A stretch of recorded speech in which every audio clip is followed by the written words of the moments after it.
Todo este lamentable espectáculo. Más adelante vamos a dialogar con don Genaro Delgado Parker y también con algunos congresistas sobre este tema para ampliar el panorama.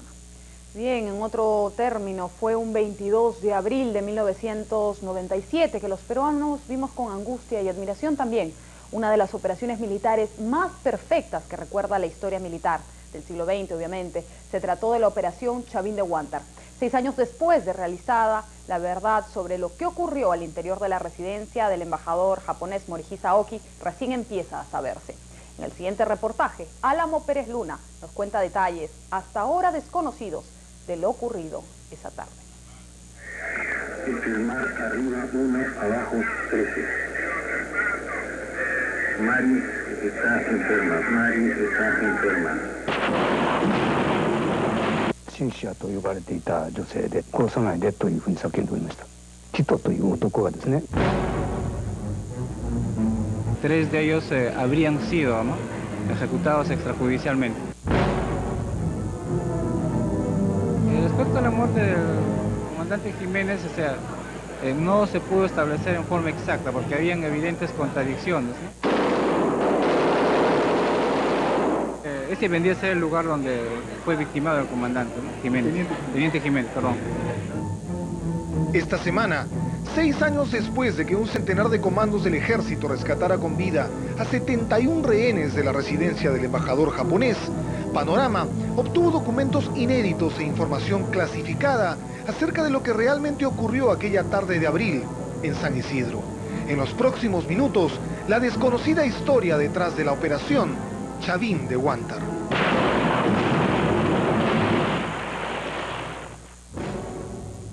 Según fuentes de primera mano, esta historia comenzó a mediados del año pasado, cuando un grupo especial de la Policía Anticorrupción elaboró bajo estrictas medidas de seguridad un informe reservado que revelaba detalles desconocidos del rescate del 22 de abril de 1997.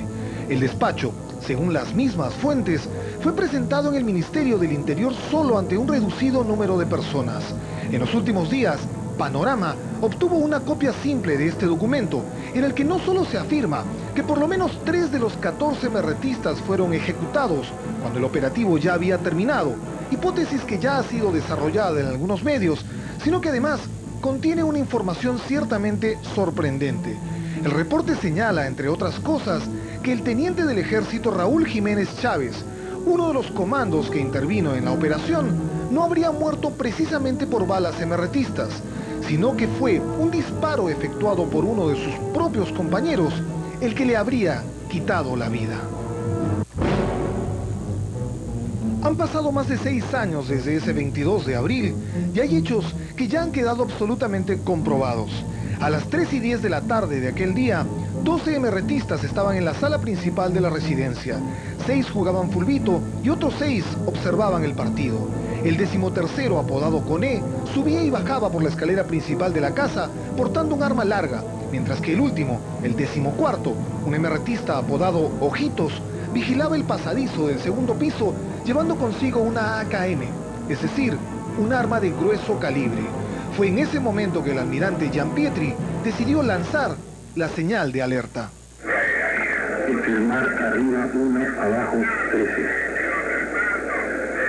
Mari está enferma. Mari está enferma. Esta última frase era la clave. Decir Mari está enferma era la señal que los comandos estaban esperando para iniciar la operación. Lo increíble es que 6 años después, las dudas y las incertidumbres en torno a la forma como murieron los 14 emerretistas, los 2 comandos y el propio magistrado Carlos Giusti siguen en el más absoluto misterio. Hidetaka Ogura es un ex diplomático japonés que estuvo como rehén en la residencia del embajador del Japón en San Isidro. Hace solo unas semanas, él apareció en la televisión japonesa asegurando que cuando la operación ya había concluido, él dio con vida a 2 emerretistas. 突入部隊側がテラスにかけた、はしごを伝って下に降りるという形で行われまして、そのはしごに乗り移る時にね、方向を変えたわけですね。愛の部屋の入り口のところに MRTA のメンバー2名、男女1人ずつが突入部隊数名に取り囲まれているのを見ました。で一人はシンシアと呼ばれていた女性で、殺さないでというふうに叫んでおりました。ティトという男がですね。Todo indica que las palabras de Cintia, que no era otra que la emertista Luz Dina Villoslada, no fueron escuchadas. 突入部隊の隊員に導かれて、校庭の裏の家に出たわけですが、そこで私が見たのはそのMRT 側のナンバー2と言われたティトという男がですね、後ろ手に縛られて床にうつ伏せにさせられているのを目撃しました。En suma, Ogura asegura haber visto con vida a Eduardo Cruz Sánchez, el camarada Tito, incluso después de culminada la operación Chavín de Huántar. Sobre las circunstancias en que fallecieron los 14 MRTistas, existe un pronunciamiento nuestro que en su oportunidad se ha formulado. ¿Y qué es lo que este dice?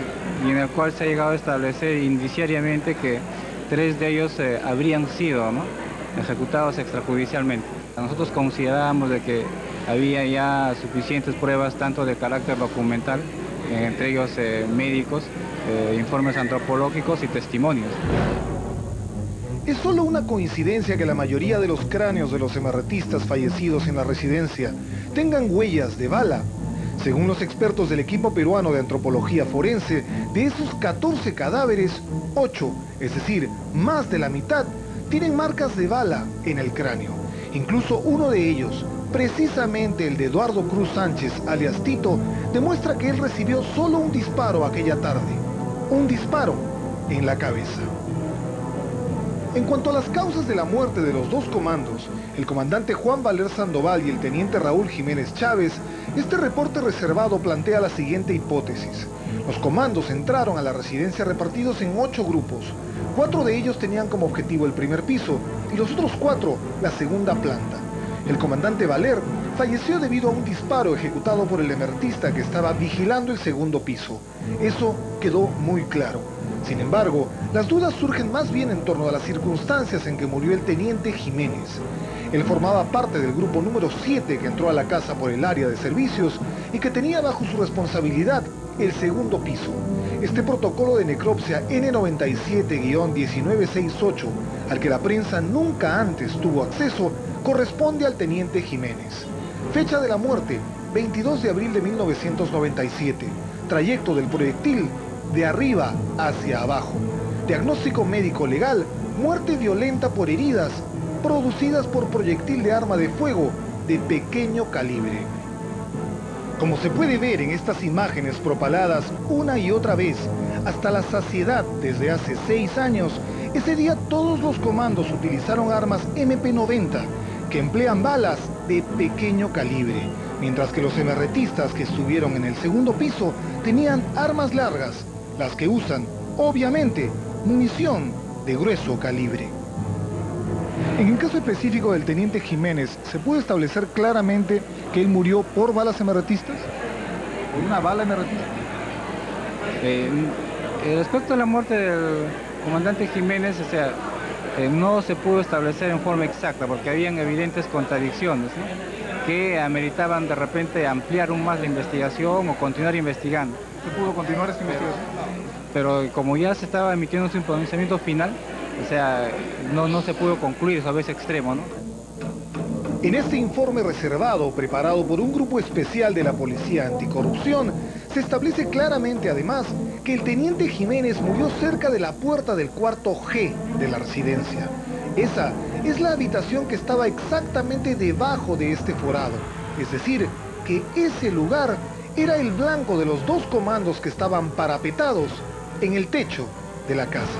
Usted también manejó la versión de que él falleció en el cuarto, debajo del forado que se hizo en el techo de la residencia, es decir, nosotros hemos visto estas imágenes en las que se abre un forado, que 2 comandos empiezan a disparar y coincide precisamente el lugar donde fallece este teniente Jiménez. Aparentemente ese vendría a ser el lugar donde fue victimado el comandante, ¿no?, Jiménez. Teniente Jiménez, perdón.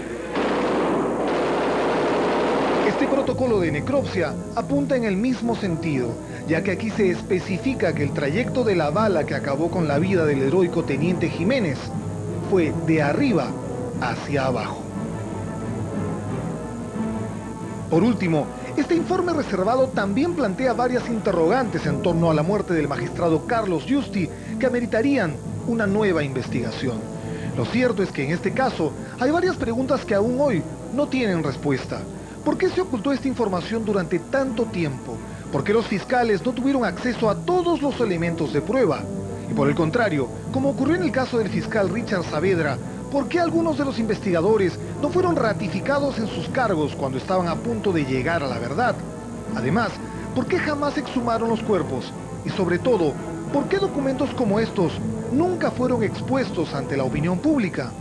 El trabajo en sí fue muy difícil en ese caso. O sea, hubo muchas dificultades. ¿No contaron con todos los elementos de prueba? Sí, o sea, no se pudo recabar por diversos factores, algunas por oposición a dar informaciones en su momento. Felizmente después se lograron algunos otros documentos, pero que si de repente hubiese existido un mayor tiempo, acceso de repente a información, y más que todo tal vez a la inmediatez, ¿no? Porque estamos hablando de una investigación que se ha efectuado después de casi 5 años. Hoy, la residencia del embajador japonés en San Isidro es solo un jardín semi-abandonado que intenta, en medio de esa desolación, dejar esa tarde de abril en el pasado. Si es que algún día se llega a saber toda la verdad acerca de los detalles de esa exitosa operación militar, nada debería empañar la heroica actuación del teniente Jiménez y de todos los comandos que intervinieron en el rescate. Raúl Gustavo Jiménez Chávez merece ser recordado como lo que es, como un soldado que entregó su vida para rescatar a los rehenes de un grupo subversivo. Sin embargo, así como él tiene el derecho de pasar a la historia como un héroe, nosotros también tenemos el derecho de saber toda la verdad, sea cual fuere. Son muchas las interrogantes planteadas por Álamo Pérez Luna en este reportaje y esperamos que pronto tengamos las respuestas. Ya han transcurrido 6 años y ahora que vivimos en democracia es posible que se dé.